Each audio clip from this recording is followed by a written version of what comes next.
Tubahaye ikaze kuri Sweet TV Rwanda mu gice cyahariwe ibyasohotse mu bitangazamakuru byandikira kuri murandasi. Ahangaha ni mu rwego rwo gufasha abantu bafite ubumuga bwo kutabona kugira ngo nabo bajye babasha kumva amakuru agiye atandukanye ya hano iwacu mu Rwanda ndetse no mu mahanga. Nabo twibuke ko bafite uruhare runini mu kubaka igihugu cyacu. Aha tugiye kubasomera inkuru dukesha igihe.com ifite umutwe ugira uti Kizito Mihigo w'ibyishimo yahindutse igikoresho cy'abanzi b'igihugu. Iyi ni inkuru y'umwe mu bo babanye mu Bubiligi. Nk'uko twababwiye turabikesha inkuru iri ku gihe.com. Yatangiye agira ati Kizito Mihigo yari uwarokotse Jenoside yakorewe Abatutsi. Nahuriye nawe mu Bubiligi. Niwe waje kunshaka, yashakaga ko duhura. Ntiyigeze ampamagara na rimwe mu izina ryanjye bitari uko atararizi, ahubwo natekerezaga ko ari ukubera icyubahiro. Iwanjye nabonaga hafata nk'iwe, ariko nanone hakaba kure yabi. Nabonaga ari nk'umuhungu ufite intego mu muziki we yakundaga kuruta ibindi byose. Kizito yambwiye uko yarokotse Jenoside, anambwira uko yisanze mu Bubiligi abikesha ubufasha bwa Perezida Paul Kagame w'u Rwanda. Yanashimiraga byimazeyo. Inzozi ze zari ukurangiza amasomo, nyuma agasubira mu Rwanda agashinga ishuri ryigisha muzika. Yambwiye uko yize umuziki mu Bubiligi mbere yo kujya kuwuminuza mu ishuri ry'i Paris, Conservatoire de Paris.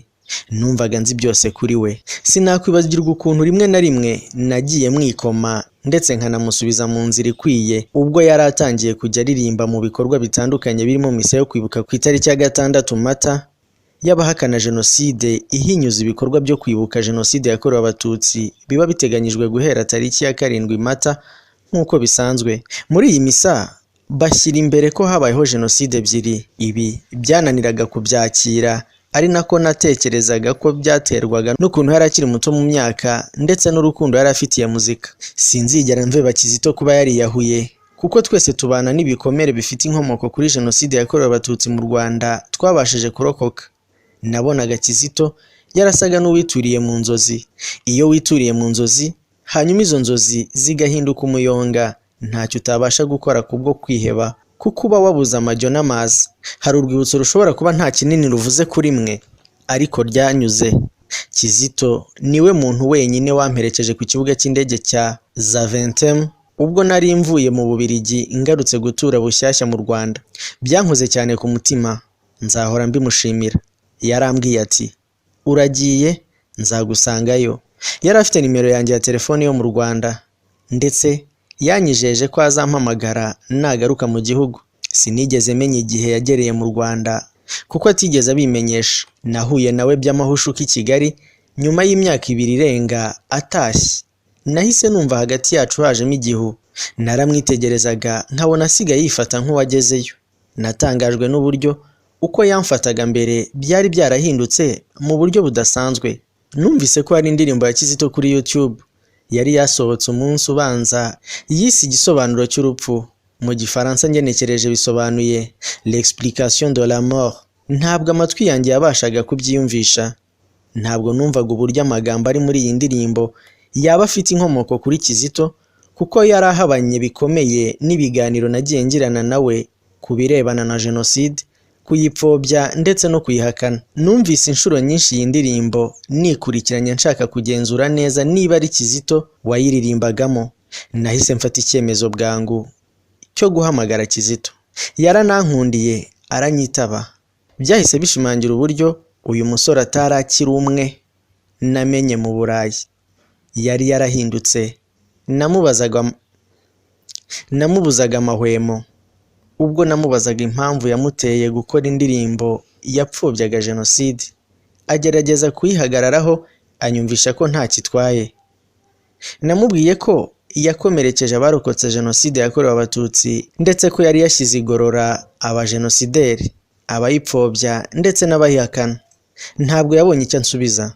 Namubajije niba kuri we abo yapfushije muri Jenoside yabageranya n'abishwe n'impanuka cyangwa indwara.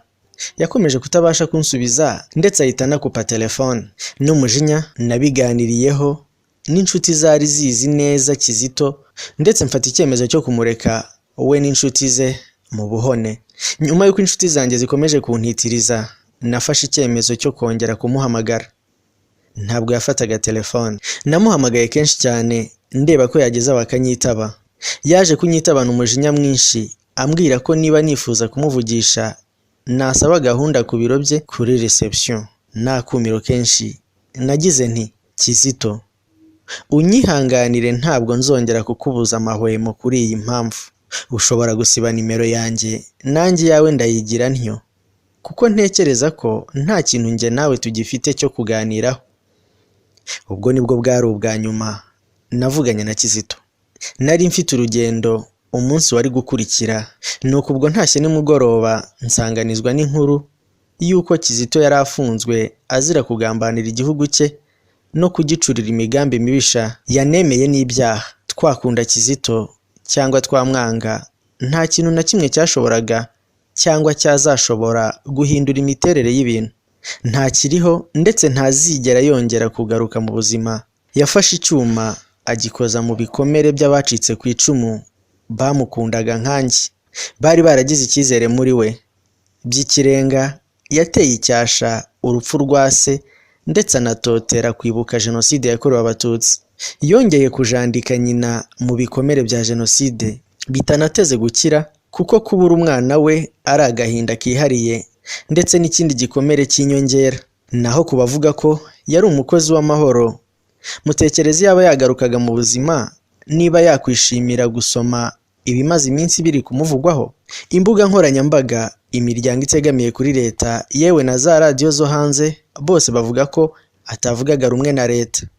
Dufate ko babivuga ari byo. Ni ubuhe buremere wari ufite mu ruhando rwa politiki kugira ngo perezida wacu wagufashe nk'umuhungu we atekereze kukwica? We wanaguhaye imbabazi ku bidakwiye kubabarirwa, igikorwa ubwanjye ntari no kubasha gukora. Ntekereza ko iyo ukorana n'abanzi b'igihugu, usibye kuguhindura igikoresho cy'irimbuka ryawe, icyo guhakana ubuzima bwawe, amateka yawe n'uwo uri we, nta kindi bakoze. Ikibabaje ni uko utari wenyine wahinduwe igikoresho. Abakugize igikoresho cyo kwirwanya ubwawe kuri ubu bashobora gukora umunsi mukuru, kuko kuri njye uri uw'inyongera ku bazize Jenoside.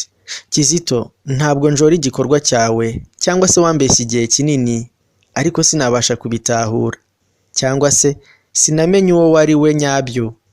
Niba utureba iyo uriyo, reba uburyo urupfu rwawe rwagizwe igikoresho cy'abanzi b'igihugu cyawe. Uyu munsi umujinya nkufitiye wahindutsemo imbabazi, kuko kuri ubu namaze kwiyumvisha